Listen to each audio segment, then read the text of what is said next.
তার দুইবার লালবাগের এমপি ছিল, এর পরবর্তী তার ছেলে এমপি, তার পুরো পরিবার, তার আত্মীয় স্বজন তারা পলাতক। এর কারণ এই হাজী সেলিম লালবাগ এলাকায় দুইবার অবৈধভাবে পার্লামেন্টে ভোট চুরি করে নির্বাচিত হয়েছিল এবং সে ওই এলাকায় একটি সেলিমাবাদ কায়েম করেছিল। সেইখানে সে সরকারি জমি দখল, সাধারণ মানুষের মার্কেট দখল, এমনকি আপনার শৌচাগার দখল করে সেখানে মার্কেট করেছে এবং বহু মানুষের জীবিকা সে গ্রাস করে নিয়েছে, মানুষের সম্পদ দখল করেছে, মানুষের মার্কেট দখল করেছে, মানুষের ব্যবসা প্রতিষ্ঠান দখল করেছে। সর্বোপরি ওই এলাকায় সে একটি রাজত্ব, সন্ত্রাসী রাজত্ব কায়েম করেছিল এবং সে আপনারা জানেন জগন্নাথ হল শত ছাত্রদের বাধার কারণে দখল করে সেখানে একটি মার্কেট তৈরি করেছিল।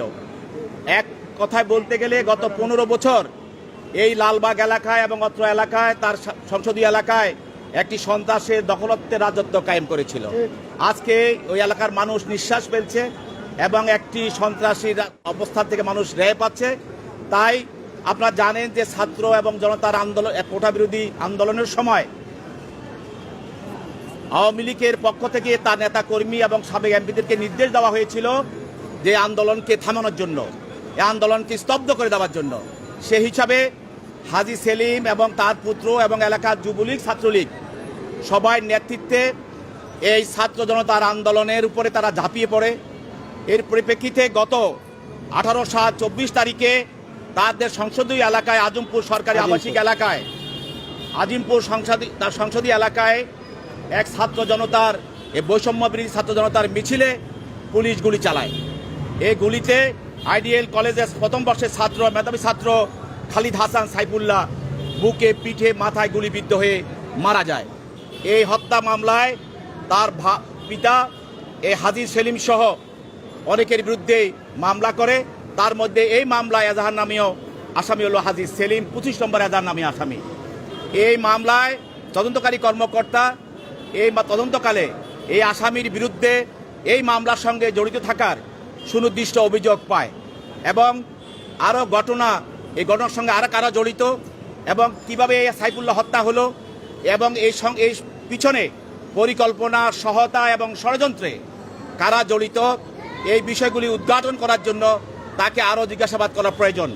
সেই মর্মে 10 দিনের রিমান্ড প্রার্থনা করে তদন্তকারী কর্মকর্তা।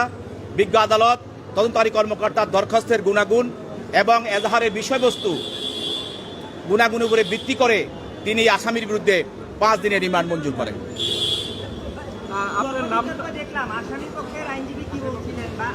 আসামি পক্ষের আইনজীবী বলছেন যে মামলার ভিতরে বলা আছে সে গুলি করে নাই, পুলিশ গুলি করেছে। আমরা বলেছি যে ফৌজদারি আমাদের যে দণ্ডবিধি আছে সেখানে বলা আছে যে ষড়যন্ত্রকারী, পরিকল্পনাকারী এবং অপরাধের সঙ্গে যে ষড়যন্ত্র করে, যে মদতদাতা, সহায়তাকারী যে ঘটনা ঘটায়, তার যে অপরাধ, যে শাস্তি ওই ষড়যন্ত্রকারী, মদতদাতা এবং সহায়তাকারীর একই অপরাধে সে অপরাধী। সেই হিসাবে এই হাজী সেলিম এই হত্যার সঙ্গে আরও অন্য এজাহার নামে যারা তার হত্যার সঙ্গে, ষড়যন্ত্রের সঙ্গে তারা জড়িত, মদতদাতা, সহায়তাকারী এবং পরিকল্পনাকারী।